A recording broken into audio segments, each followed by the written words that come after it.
Hi there, I'm Colin, and I'm the Creative Arts and Communications Coordinator at Redemption Church. We are a radically inclusive community of hope seeking to live Jesus-centered lives, and we currently are in the season of Lent. During Lent, we are invited to consider the fragility of life, the finitude of our existence, the things we have done and left undone, and the reality that through it all, we are beloved by our Creator. The following sermon is part of a Lenten series spent journeying with Jesus to the cross, where we consider how Jesus shows us what it means to live fully human lives amid chaos and death. Now, wherever you find yourself today, we're glad you're here, and we hope this sermon is an encouragement to you. We rely on the generosity of our community, and this includes you, to share these sermons and pursue financial health as a community. To participate in giving, visit redemptionhru.com/give. Now, here's this week's sermon. So it's never a good day when you find yourself thinking like, Judas has a point. And I know you likely know enough about the Bible to know we don't really agree with Judas, but you could almost find Judas's line of thinking on Instagram pretty easily. TikTok probably even easier. Of shouldn't the Sistine Chapel be sold and the money given to the poor? I remember I toured a church once and they had just built it. It was a different tradition than ours. And they walked in and they were very proud because over the dome where they do communion, because that was a sacred and holy spot where they believed that heaven and earth actually really meet and commingle, they had painted the roof gold. And someone asked something about the gold on the roof. And they're like, oh yeah, no, that's actual 14 karat gold. That's not the color gold. That's the metal gold. And oh my gosh. And maybe Judas has a point. Shouldn't that money have been sold and given to the poor? What are we doing here? And we know enough to know this is a trap. I shouldn't agree with Judas.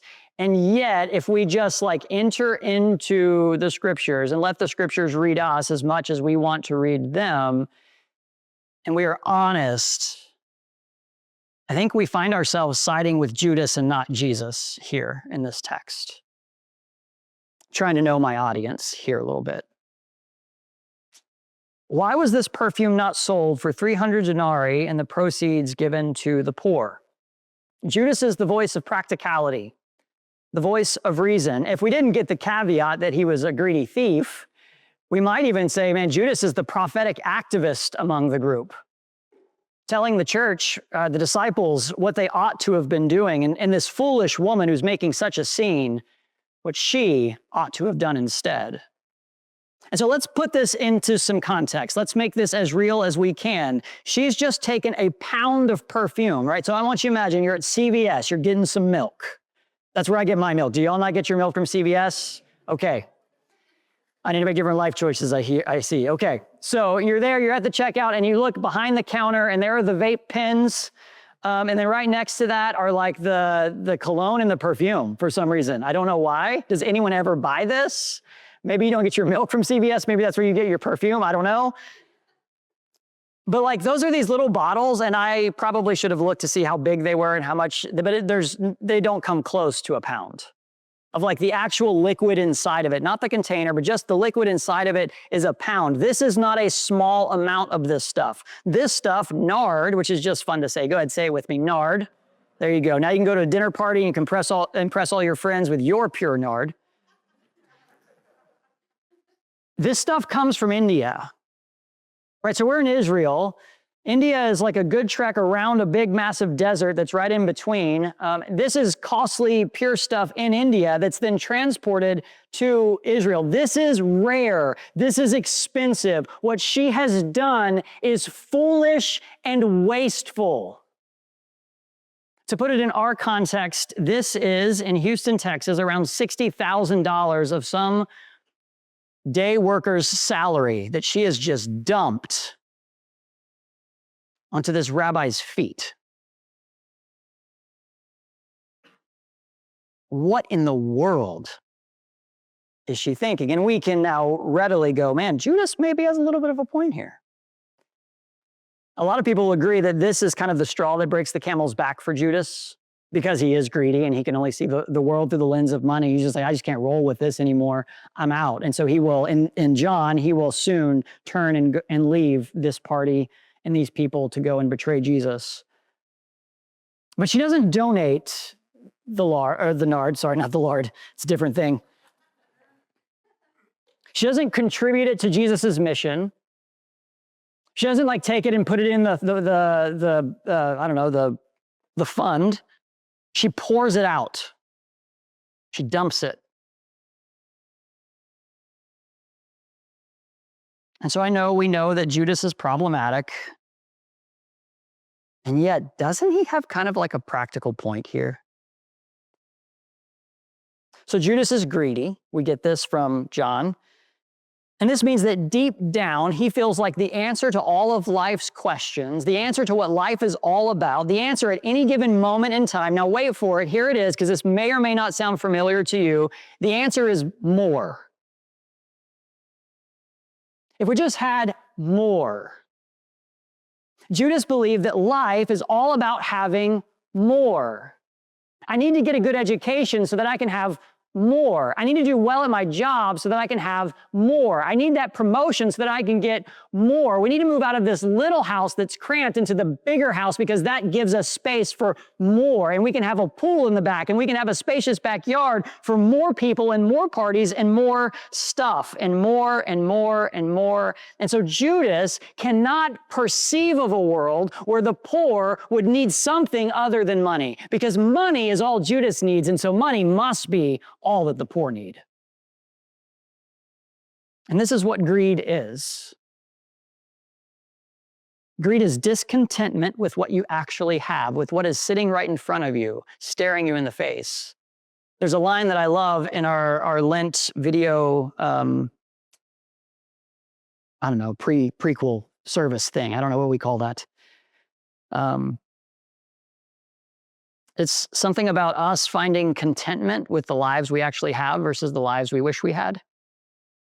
And I wonder if you find yourself in a situation where the life I have, the country I'm living in, the state of politics that exists today, the 401k, the thing that I just checked and I don't want to check again because that's terrifying.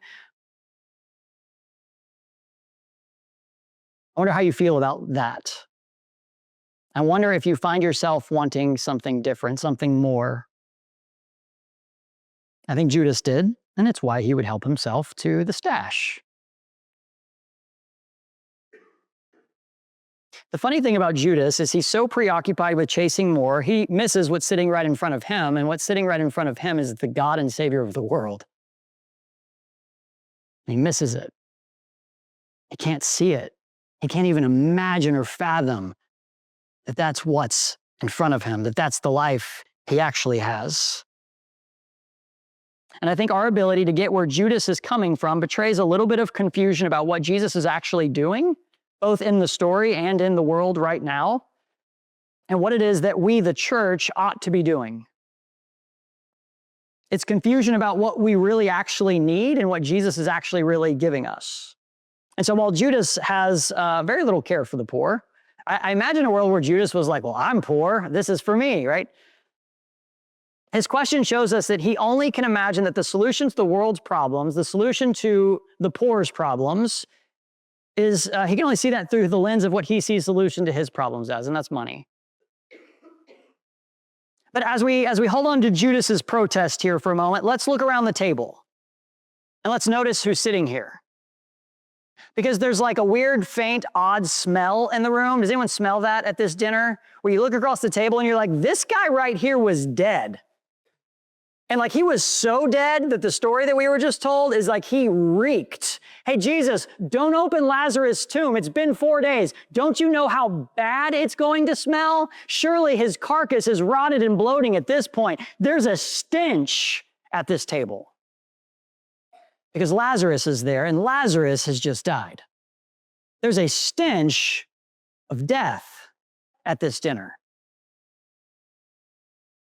John's telling this story comes directly on the heels of Lazarus being raised from the dead in John chapter 11, where we see the same characters, sans Judas.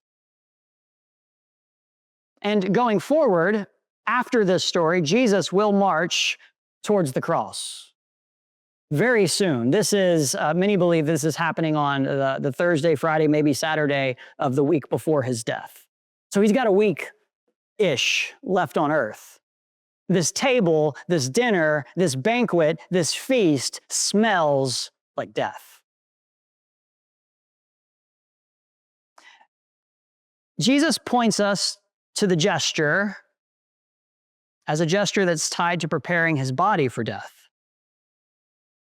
He points out that she's been saving this perfume for his burial, and whether this was in her mind or not, she can't wait, and she has to pour it out now, right? So normally they would wait for the person to die, and then they would anoint them with this perfume. She's like, no, I can't wait, I gotta do it in this moment. And so she does it here, and he says, nope, this is all about me dying.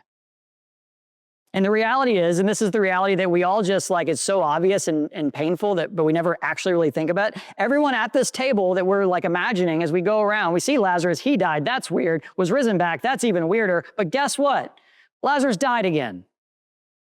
And so did Judas, and so did Mary, and so did Peter, and so did John, and oh yeah, so did Jesus. Everyone at this table is in line to die.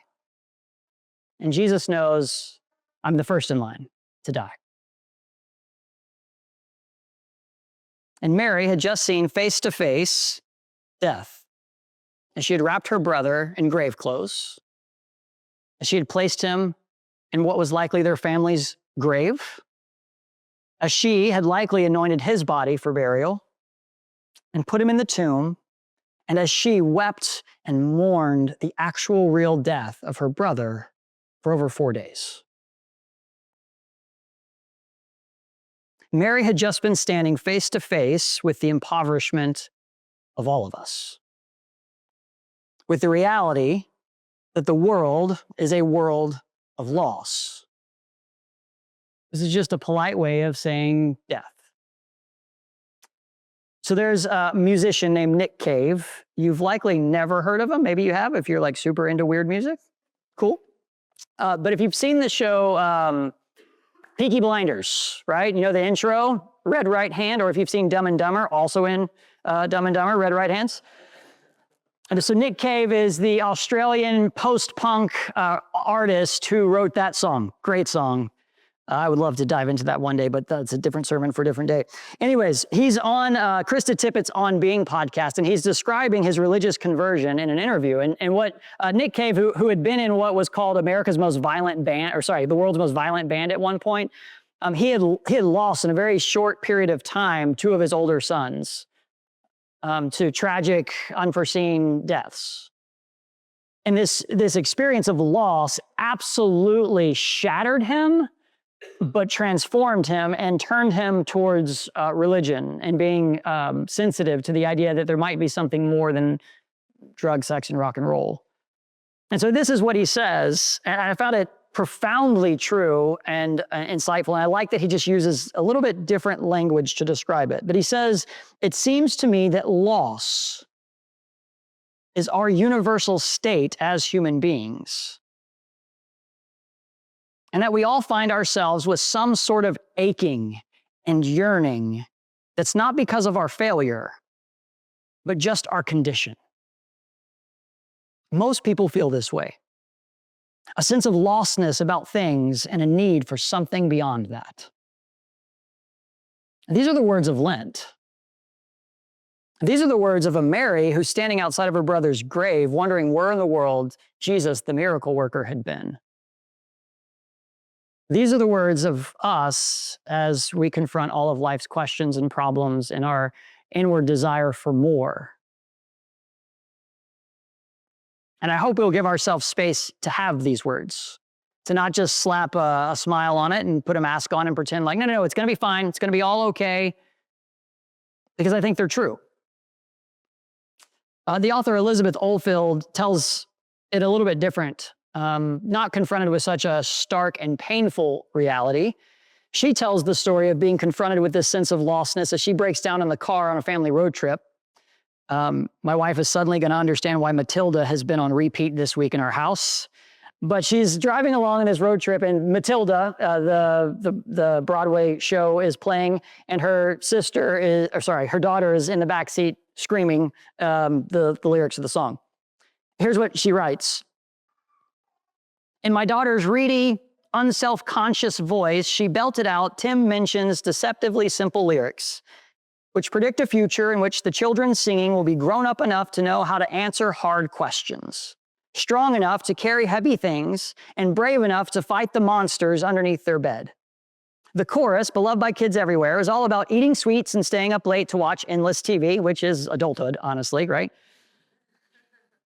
But it was the previous verses and their childlike medley that landed that day like a punch in the heart. The irreconcilably bittersweet nature of adulthood was suddenly too much.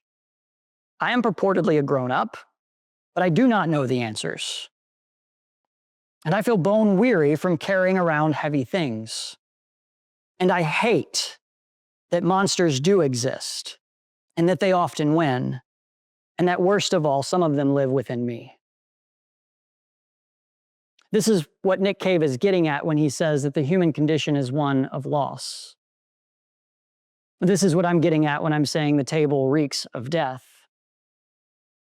And as Stanley Hauerwas, the Christian ethicist, points out, death creates an economy of scarcity. A world of death is a world of limitation. You only have so much time. Tick, tick, tick. And y'all chose to spend it in here. If this is a really good sermon, I was preaching really well, someone would get up and be like, I'm going to brunch, I'm out. But thank you for staying with me, okay? Right, we're limited because of our ability or lack thereof. We're limited because of our past mistakes. We're limited based on where we were born and who we were born to. We're limited based on our education. We're limited based on access. We're limited on and on and on and on. Death creates an economy of scarcity, and Judas gets this, and he believed that the money he carried, the great wealth that had just been poured out on Jesus' feet, was what he really needed. It's what the poor really needed. And yet, death is not the only smell at this table.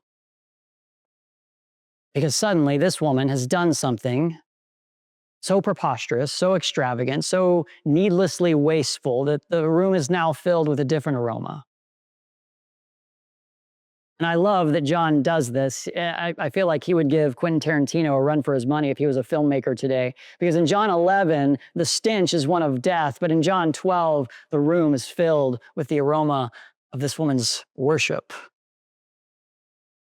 Because there's another component at work here. One that drove Mary to not wait until Jesus' death and burial, but moved her to act right here and right now in this incredibly lavish, extravagant, and wasteful way. She seems to be operating in like a different world. Right? We would be sitting at this table like, is this woman out of her mind? What is she thinking? She's living in a world with different rules. A world where waste doesn't seem to matter or register. A world that's too close and too real and too urgent to her to care about propriety.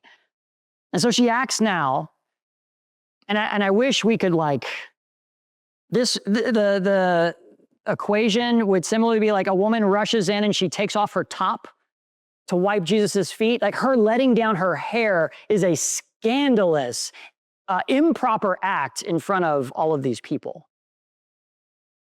And she can't be bothered to worry about any of that. So she lets down her hair and she wipes the oil off of Jesus's feet. Something that Mary has encountered had moved her from weeping at Jesus' feet, going, where in the world were you while my brother was dying, to suddenly at Jesus' feet worshiping. See, Mary, who is Lazarus' sister, has seen new creation face to face. She has encountered the one who has just told her in chapter 11, I am the resurrection and the life. That she has seen when Lazarus came into contact with new creation in Jesus Christ, death became undead. Mary operates in a world where death is dead and limitation has been turned into abundance. Mary lives in a world resurrected into abundance. She is operating on a different plane here. She understands that what we have is Jesus. And I know this is the appropriate church answer to this question, but if we really believe that Jesus is who we say Jesus is, do we need money? Do we need a stable economy? These things would be nice, don't get me wrong, okay? Do we need everything to go the way that we think they ought to? Because as it turns out, what she does is an imitation of what God does in Jesus Christ. Because don't you see how wasteful God is in Jesus Christ? Who exists in the very form of God and yet becomes poor, humbling himself in obedience even to the point of death. You see how wasteful that is? Did you see how wasteful it is for the God of the cosmos to be nailed by human beings to a cross? Don't you see how wasteful it is for the one who spoke everything into being to enter into the decomposing process of decay and death? What a waste, they must have said as they walked away from the crucified Lord. What a waste. What a life poured out for nothing. And now we're ready to hear what Jesus has to say in this story. Because Jesus says, you will always have the poor with you, but you will not always have me. Now, if we were to begin here, we were being honest, right? This is the trick. This is church. Don't be telling lies. If Jesus tweets this in 2025, like he comes out and he's like, hey, look, you're always going to have the poor, okay? Don't worry about it. But look at me. You're not going to always have me. We're like, cancel city, my friends. Okay, we're doing like podcasts about this guy in the fall of the 12 or whatever it is he would call his church. And I want to be really clear here, like all joking aside, this verse has been used to do a lot of damage. And this verse has been used for the church to wiggle out of ways that Jesus Christ has very explicitly and very clearly said, like, hey, you are responsible for caring for the poor. And so this is not Jesus saying like, oh, don't worry about the poor. Forget about them. Check me out. That's not really Jesus's point here. But he does say it, and he does mean it, and we're not going to do some sort of hermeneutical interpretive gymnastics to try and make him say something different. He does seem to be suggesting, hey, look, among you, there will always be impoverished people. And then we remember that it was Jesus himself who became poor. And that Mary's act is an act of extravagance and love towards a poor man. Someone who had nowhere to lay his head. Someone who knew he was about to enter into the impoverishment of death. Someone who knew he was going to enter into the forsakenness of all of humanity. This is an extravagant, reckless, wasteful love towards the poor. And the reality is, when we hear that we should care for the poor, what we so often hear is, well, we have to make them moderately comfortable like we are, right? That's what that means. What we so often hear is caring for the poor means, well, I have some money, so then the poor should also have money. I think money's the solution to my problem, so then money ought to be the solution to the poor's problems too, right? And so we throw money at things thinking, oh, I've done a good job. Let me pat myself on the back. Forgive me if that's a little too on the nose. But we tell on ourselves a bit when we think that the thing that is going to save the poor is money and stuff.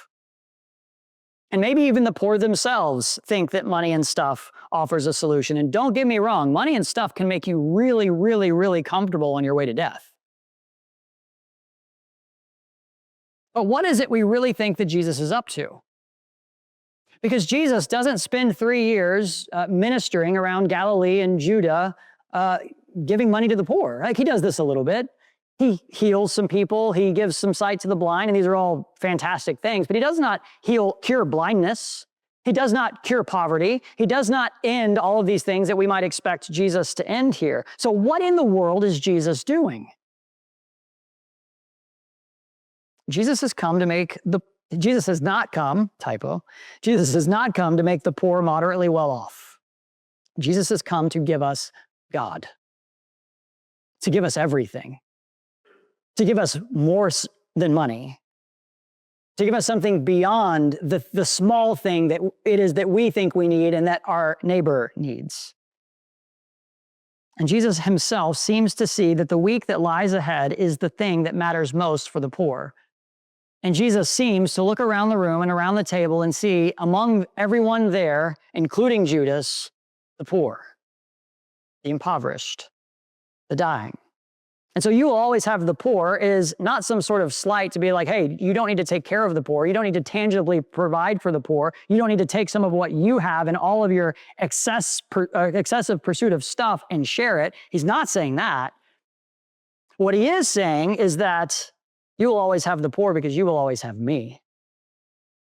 And because you always have me, the people that walk into my presence and worship me are impoverished people and the community of those in need. And this will mean, I hope, and I pray, that that includes the economically poor. That even in this small expression of Jesus's people, we would always, Lord willing, have a diversity of tax brackets in the room.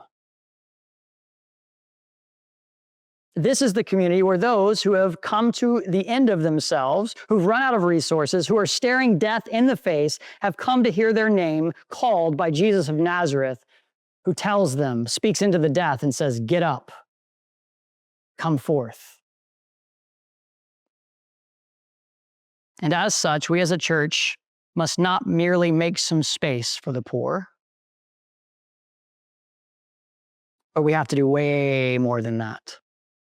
Not just give some money to the poor. Jesus is inviting us to do way more than that. What if we were to do what God does and actually befriend the poor? To see in them the beauty and the goodness of them, not seeing them as people and problems to be solved, but people to be loved and befriended and known as they are. This is perhaps the most important part of what it means for us as a church to care for the poor. That the poor among us are actually really among us. They're not a thing that we do. And we will always have the poor because to be the church, we must lay aside all of the false promises our moderately well-off and comfortable lives try to convince us are true. And we will always have the poor because Christianity is first and foremost the faith of the poor. And Jesus is first and foremost the Christ of the poor. And so if you're here and you feel as though you might be the poor that I'm talking about, I need you to hear this as clearly as I can possibly say it. You are a gift, a prophetic gift to this congregation. Because without you, I worry that we may never see the face of Jesus. The Pope, that guy, says it this way. It is necessary that we all let ourselves be evangelized by the poor. The new evangelization is an invitation to recognize the salvific power of the lives of the poor and to place them at the center of the church's journey. And so as a church, our task is not to make the poor rich. And by rich, I mean moderately well-off and comfortable. This is the zero-sum game of death in the world of scarcity. We're all recipients of the kingdom of God and God's abundance. And what God offers the world through the church is not stuff. It's God's very self. For those that would consider themselves materially well off, that means let go of the stuff and share it. For those that don't have, that means just because you don't have does not mean you are not valuable and sacred and as much a part of this church as anyone else. Stanley Hauerwas puts it this way, friendship is the heart of the matter if we remember that charity first and foremost names God's befriending of us. And that is, what God has come to do in the world is not to give you a bunch of money. Jesus Christ didn't die so that you could go live a middle upper class life. Jesus Christ died so that you might be called God's friend. And in my opinion, as a pastor, that is far more wealthy and rich than stuff. And so the solution is communion, not money. And may we ever be a church that prefers to be with the poor in addition to doing for the poor, rather than just doing for the poor. And together, in our worship, we offer the impoverished world something far more valuable than money. Because the thing that makes us so different from like a nonprofit or a mission or something like that is week after week after week, we come together and what we offer the world is communion with God. The one who became poor so that he might be with the poor, and so that he might make the poor those who will be the ones who inherit the earth. In the end, you and I will come down this aisle and we will all, rich and poor, comfortable and uncomfortable, those who know where lunch is coming from and those who don't, we will meet one another at this table and we will eat and drink with the poor one, who gives to us the riches of his very self and his body and his blood, the gift of God's abundance. And receiving this gift, we look around and we see that those who do not need to fear sharing with one another, giving time to one another, and most importantly, honestly creating space to befriend one another. And as we receive this gift of Christ's very self in communion, we become poor. And as Hauerwas says, we show the world what it looks like to be truly rich. That concludes today's sermon. As always, if there's anything we can do to help serve you or help you connect with our church, we encourage you to say hey at redemptionhru.com/connect. We want to foster a community where everyone is seen, known, and loved. Now, as you go about your day, go in the love of the Father and by His Spirit, embody the hope of Jesus to the world around you.